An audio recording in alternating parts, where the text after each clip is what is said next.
দৈনিক লোকালয়ের মাল্টিমিডিয়া সংবাদের সাথে আছি আমি রিদিতা রহমান। শুরুতেই শিরোনাম। খালেদা জিয়ার 18তম কারামুক্তি দিবস উপলক্ষে আলোচনা সভা ও দোয়া মাহফিল। জামালপুর থেকে শরীফুল ইসলাম শোকনের তথ্যচিত্রে দেখুন বিস্তারিত।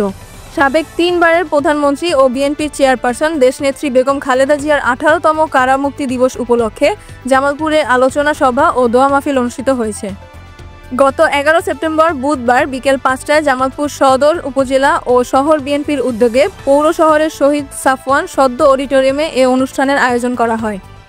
আলোচনা সভায় সভাপতিত্ব করেন শহর বিএনপির সভাপতি লিয়াকত আলী।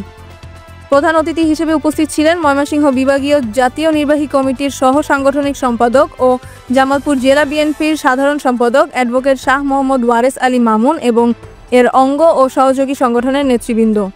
আলোচনা সভা শেষে বেগম খালেদা জিয়ার সুস্থতা ও দীর্ঘায়ু কামনা করে দোয়া মাহফিল অনুষ্ঠিত হয়।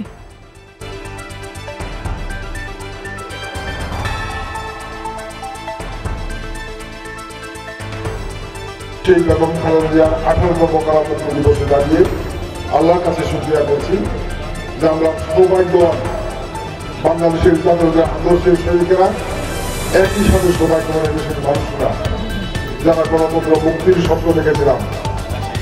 আমার বেগম খালেদা জিয়ার মতো একজন অভিসম্পাদিত নেত্রীর নেতৃত্ব পেয়েছিলেন এই বাংলাদেশের গণতন্ত্র মুক্তির সংগ্রামে।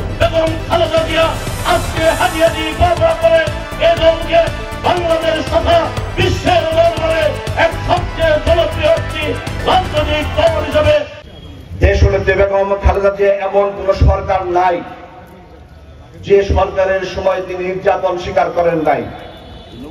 বেগম খালেদা জিয়া কিন্তু কোনো টাকা পয়সা কোনো সয় সম্পত্তি নাই। তিনি